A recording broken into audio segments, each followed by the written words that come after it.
Dear students, we have discussed the soliloquy of Romeo in the previous class, and in this session we will discuss soliloquy of Juliet. ಪ್ರೀತಿಯ ವಿದ್ಯಾರ್ಥಿಗಳೇ, ನಮ್ಮ ಹಿಂದಿನ ತರಗತಿಯಲ್ಲಿ Romeo ಆಡುವಂತಹ ಮಾತುಗಳನ್ನು ನಾವು ಏನು ಅಂತ ನೋಡಿದ್ದೆವು. ಈಗ ಇವತ್ತಿನ ಈ ಅವಧಿಯಲ್ಲಿ ಜೂಲಿಯೆಟ್ನ ಮಾತುಗಳನ್ನು ನೋಡೋಣ. ಮೊದಲಿಗೆ ನಿಮಗಿರುವಂತಹ ಪಠ್ಯ ಭಾಗ. Come night, come Romeo, come thou day in night, for thou wilt lie upon the wings of night, whiter than new snow on a raven's back. Come, gentle night, come loving, black-browed night, give me my Romeo, and when I shall die, take him and cut him out in little stars, and he will make the face of heaven so fine that all the world will be in love with night and pay no worship to the garish sun. ಇಲ್ಲಿ ಮುಖ್ಯವಾಗಿ ಕೆಲವು ಪದಗಳು ನಿಮಗೆ ಹೊಸದು ಅಂತ ಅನ್ನಿಸಬಹುದು.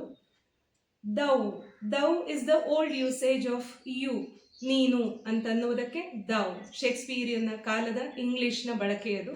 ಹಾಗೆ wilt, ಅದು will ಅಂತನ್ನುವ ಪದ, ಆ ಕಾಲಕ್ಕೆ ಬಳಕೆ ಇದ್ದದ್ದು ವಿಲ್ಟ್. ಅದೇ ರೀತಿಯಲ್ಲಿ black browed night, that is the expression to say that the night is scary, ಭಯ ಹುಟ್ಟಿಸುವಂಥದ್ದು, ಬ್ಲ್ಯಾಕ್ ಬ್ರೌಡ್.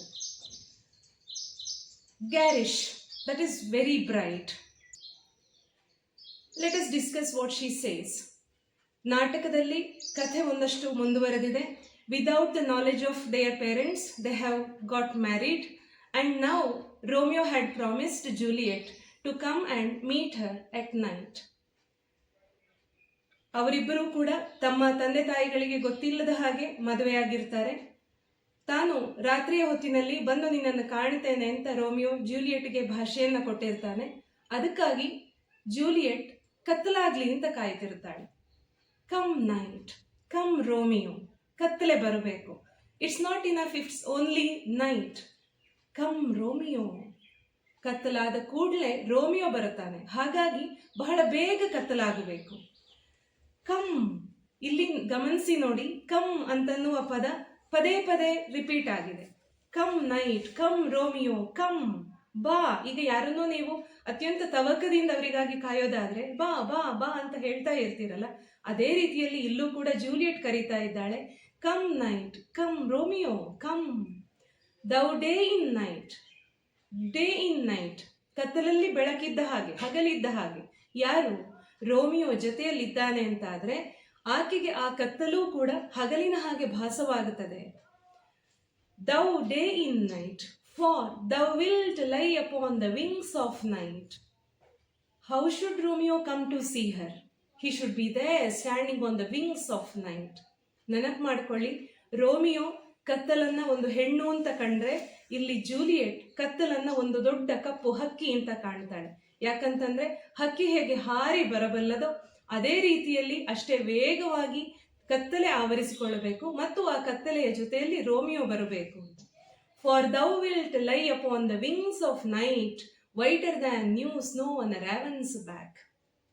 ರಾವನ್ ಅಂತಂದ್ರೆ ಒಂದು ಕಪ್ಪು ಬಣ್ಣದ, ಮಿರುಗುವ ಕಪ್ಪು ಬಣ್ಣದ ಒಂದು ಹಕ್ಕಿ. ಹಾಗಾಗಿ ಕತ್ತಲೆ ಅಂತನ್ನೋದು ಆ ರೀತಿಯ ಹಕ್ಕಿಯ ಹಾಗೆ ಹಾರಿ ಬಂದ್ರೆ ಅದರ ರೆಕ್ಕೆಯ ಮೇಲೆ ನಿಂತುಕೊಂಡು ಯಾರು ಬರಬೇಕು? ರೋಮಿಯೋ ಬರಬೇಕು. For thou wilt lie upon the wings of night, whiter than new snow on a raven's back. New snow, new snow ಅಂತ ಜೂಲಿಯೆಟ್ ಪರಿಗಣಿಸುವುದು ರೋಮಿಯೋನ ಚಾರ್ಮ್ ಅನ್ನು. ಹುಡುಗರಿಗೆ ಹೇಳುವಾಗ ಬ್ಯೂಟಿಫುಲ್ ಅಂತ ಹೇಳೋದಕ್ಕೆ ಬರೋದಿಲ್ಲ, ಹ್ಯಾಂಡ್ಸಮ್ ಅಂತ ಬಳಸ್ತೀವಲ್ಲ, ಅದೇ ರೀತಿಯಲ್ಲಿ ಇಲ್ಲಿ ರೋಮಿಯೋನ charm. She says that is like new snow on a raven's back. ಇಲ್ಲೂ ಕೂಡ ಗಮನಿಸಿ ನೋಡಿ, ಕಪ್ಪು ಮತ್ತು ಬಿಳುಪು, black and white imagery. Raven, that is the black bird, ಆ ಕಪ್ಪು ಹಕ್ಕಿಯ ಹೆಗಲ ಮೇಲೆ ಆಗತಾನೆ ಸೃಷ್ಟಿಯಾದಂತಹ ಹಿಮ, ಬೆಳ್ಳಗಿನ ಹಿಮ, ಮಂಜು ಇದೆ ಅಂತಂದ್ರೆ ಅದು ಎಷ್ಟು ಚೆನ್ನಾಗಿ ಕಾಣಿಸುತ್ತಲ್ಲ, ಅದೇ ರೀತಿಯಲ್ಲಿ ರೋಮಿಯೋ ಕತ್ತಲೆಂಬ ಹಕ್ಕಿಯ ಹೆಗಲೇರಿ ಬರಲಿ ಅಂತ ಅವಳು ಆಶಿಸ್ತಾಳೆ. Come gentle night, come loving. ಆಕೆ ಮತ್ತೆ ಕರೀತಾಳೆ ಕತ್ತಲನ್ನ. ಕಮ್ ಜೆಂಟಲ್ ನೈಟ್, ಕತ್ತಲೆ ಅನ್ನೋದು ಹೇಗಿರಬೇಕು? ಆಪ್ಯಾಯಮಾನವಾಗಿರಬೇಕು. ಯಾಕಂದ್ರೆ ಇಲ್ಲಿ ನಾವು ಗಮನಿಸಬೇಕಾಗಿರೋದು ಜೂಲಿಯೆಟ್ನ ವಯಸ್ಸು ಕೇವಲ 14. ಯಾವುದೇ ರೀತಿಯ ವಿದ್ಯುತ್ ಬೆಳಕು ಪ್ರಕಾಶಮಾನವಾಗಿ ಇಲ್ಲದೆ ಇರುವಂತಹ ಕಾಲದಲ್ಲಿ ಕತ್ತಲೆ ಅಂತ ಅನ್ನೋದು ಭಯಾನಕವೇ, ಭಯ ಹುಟ್ಟಿಸುವಂಥದ್ದೇ. ಅಂಥದ್ರಲ್ಲಿ ಆಕೆ ಕತ್ತಲಾಗ್ಲಿ ಅಂತ ಕಾಯ್ತಿದ್ದಾಳೆ ಅಂತಂದ್ರೆ ಅದು ಕೇವಲ ರೋಮಿಯೋಗಾಗಿ ಮಾತ್ರ. So she request, come gentle night, come loving, ನನ್ನ ಮೇಲೆ ಪ್ರೀತಿ ಇಟ್ಟು ಬಾ, come loving. And black browed night ಭಯ ಹುಟ್ಟಿಸುವಂತಹ ಕತ್ತಲನ್ನ ಪ್ರೀತಿ ಇಟ್ಟು ಬಾ ಅಂತ ಕರೀತಿದ್ದಾಳೆ. Come gentle night, come loving, black browed night, give me my Romeo. ಇಲ್ಲಿ ಗಮನಿಸಿ, ರೋಮಿಯೋ ಹೇಳಿದ ಹಾಗೆ ಯಾಂಡರ್ ಲೇಡಿ, ಅಲ್ಲಿ ದೂರದಲ್ಲಿ ನಿಂತಿರುವಂತಹ ಹುಡುಗಿ ಅಂತ ಹೇಳ್ತಾ ಇಲ್ಲ. ಜೂಲಿಯೆಟ್ ಹೇಳ್ತಾಳೆ ಗಿವ್ ಮೀ ಮೈ ರೋಮಿಯೋ ಅಂತನ್ನುವಲ್ಲಿ it indicates already she is his wife, he is her husband, so she is invoking night so that her husband will be there with her. Give me my Romeo and when I shall die. ಇಲ್ಲಿ ಈ I ಮತ್ತು ಹಿ ಅದು ಯಾವಾಗಲೂ ಗೊಂದಲದಲ್ಲೇ ಇದೆ. ಪಠ್ಯದಲ್ಲಿ ಕೊಟ್ಟಿರೋದು ಶೇಕ್ಸ್ಪಿಯರಿಯನ್ನ ಬೇರೆ ಬೇರೆ ವರ್ಷನ್ಗಳು ಇರೋದ್ರಿಂದ ಅದು ವೆನ್ ಐ ಶಲ್ ಡೈ ಅಂತ ಆಗಬೇಕೋ ಅಥವಾ ವೆನ್ ಹಿ ಶಲ್ ಡೈ ಅಂತ ಆಗಬೇಕೋ ಅಂತನ್ನೋದು ಸದಾ ಗೊಂದಲದಲ್ಲೇ ಇರುವಂಥದ್ದು. ಸಾಮಾನ್ಯವಾಗಿ ಅದನ್ನ ಹಿ ಶಲ್ ಡೈ ಅಂತ ಪರಿಗಣಿಸ್ತೀವಿ. ಯಾಕೆ ಅಂತಂದ್ರೆ ಮುಂದೆ ಹೇಳುವಂತಹ ಸಾಲುಗಳು ಹಿ ಶಲ್ ಡೈ ಅಂತ ಅನ್ನೋದನ್ನೇ ಹೆಚ್ಚು ಸ್ಪಷ್ಟಪಡಿಸ್ತವೆ. ಗಮನಿಸಿ, when he shall die take him and cut him out in little stars. ಒಂದು ವೇಳೆ ಅವನು ಕತ್ತಲಲ್ಲಿ ಇಲ್ಲಿಗೆ ಬಂದ ಅಂತ ಆದಮೇಲೆ ಎಂದಿಗೂ ಅವನನ್ನು ದೂರ ಮಾಡಬೇಡ, ದೂರ ತಕೊಂಡು ಹೋಗಬೇಡ. When he can be separated only with the death, that is sure. Nobody can stop death. So once he comes there, once he comes to Juliet, they will be together till the end of their life. So after the death, when he shall die, take him and cut him out in little stars. ಇಲ್ಲಿ ಮತ್ತೆ ಗಮನಿಸಿ, cut him out ಅಂತಂದ್ರೆ ಅವನನ್ನ cut ಮಾಡಿ ಅಂತನೂ ಅರ್ಥ ಖಂಡಿತ ಅಲ್ಲ.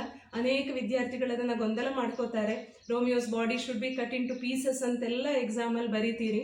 ಆ ರೀತಿಯ ಅರ್ಥ ಅಲ್ಲ ಅದು. ಕಟ್ ಔಟ್ ಅಂತಂದ್ರೆ ಒಂದು ದೊಡ್ಡ ಇಮೇಜ್ ನಿಲ್ಲಿಸಿದ ಹಾಗೆ. ನಿಮ್ಮ ಫೇವ್ರೆಟ್ ಹೀರೋಗಳ ಸಿನಿಮಾಗಳೆಲ್ಲ ರಿಲೀಸ್ ಆಗುವಾಗ ನೀವು ಗಮನಿಸ್ತೀರಿ, ದೊಡ್ಡ ದೊಡ್ಡ ಕಟ್ಔಟ್ಗಳನ್ನು ನಿಲ್ಲಿಸಿರ್ತಾರಲ್ಲ. ಅದೇ ರೀತಿಯಲ್ಲಿ she says take him and cut him out in little stars. ರೋಮಿಯೋನನ್ನು ಎಲ್ಲಿ ನಿಲ್ಲಿಸಬೇಕು ಅಂತಂದ್ರೆ ಆಕಾಶದಲ್ಲಿ ಕಾಣುವಂತಹ ಎಲ್ಲ ನಕ್ಷತ್ರಗಳಲ್ಲೂ ರೋಮಿಯೋನ ಮುಖ ಕಾಣಿಸ್ಬೇಕು ಅವಳಿಗೆ. Cut him out in little stars and he will make the face of heaven so fine that all the world will be in love with night. ಎಲ್ಲ ನಕ್ಷತ್ರಗಳಲ್ಲೂ ಕೂಡ ರೋಮಿಯೋನ ಮುಖವೇ ಕಾಣಿಸಿದೆ ಅಂತ ಆದರೆ ಇಡೀ ಕತ್ತಲು ಒಂದು ರೀತಿಯ ಬೆಳದಿಂಗಳಿನ ಹಾಗೆ, ಹಾಲು ಬೆಳದಿಂಗಳಿನ ಹಾಗೆ ಬೆಳಗುತ್ತದೆ ಮತ್ತು ತಂಪಾಗಿರ್ತದೆ. ಸೊ ಫೇಸ್ ಆಫ್ ಹೆವನ್ ಅಂತಂದ್ರೆ ಆ face of heaven that is sky. ಎಲ್ಲ ನಕ್ಷತ್ರಗಳಲ್ಲೂ ರೋಮಿಯೋನೇ ಕಾಣಿಸೋದ್ರಿಂದಾಗಿ ಇಡೀ ಆಕಾಶ ಹೇಗಿರುತ್ತೆ? How should the sky appear? That should be so fine, ಬಹಳ ಚೆನ್ನಾಗಿರಬೇಕು. So fine that all the world will be in love with night. ಎಲ್ಲ ನಕ್ಷತ್ರಗಳಲ್ಲೂ ರೋಮಿಯೋನೇ ಕಾಣಿಸೋದ್ರಿಂದಾಗಿ ಇಡೀ ಕತ್ತಲು ಚೆನ್ನಾಗಿರುತ್ತೆ. ಎಲ್ಲ ಜನ, ಪ್ರಪಂಚದ ಅಷ್ಟೂ ಜನ ಕತ್ತಲನ್ನೇ ಪ್ರೀತಿಸ್ತಾರೆ. And pay no worship to the garish sun.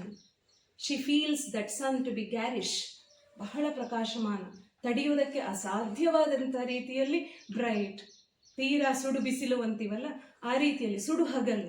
So ಜನರು ಈ ಹಗಲನ್ನ ಇಷ್ಟಪಡೋದಿಲ್ಲ, ಬದಲಾಗಿ ಕೇವಲ ಕತ್ತಲನ್ನಷ್ಟೇ ಪ್ರೀತಿಸ್ತಾರೆ ಅಂತ ಆಕೆ ಹೇಳ್ತಾಳೆ. This is the words of a 14-year-old girl towards her husband. Remember this. Okay, ಈಗ ಇದರಲ್ಲಿ ಕೇಳುವಂತಹ 1 ಅಂಕಗಳ ಪ್ರಶ್ನೆಗಳೇನು?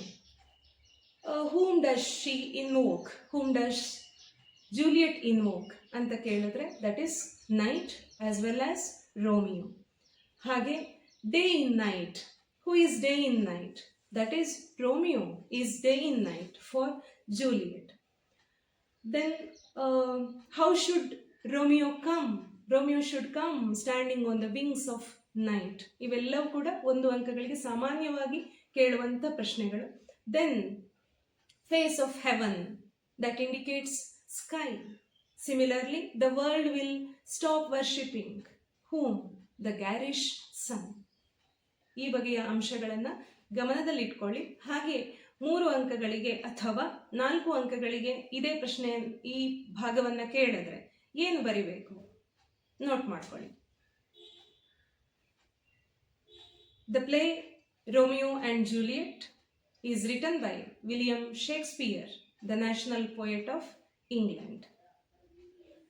In the words of Juliet, she expresses her love towards Romeo, her husband.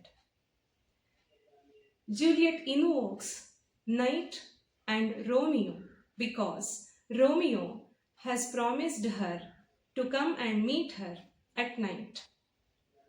She considers if Romeo is with her, that will be day for her, even if it is night. She feels Romeo will come to see her standing on the wings of night. She says his charm is like new snow on a raven's back. She requests the night to be gentle and it should be loving because she knows otherwise the night will be black-browed. She requests that night to give her her Romeo, and nobody can separate them, but death can surely separate them. She is aware of that.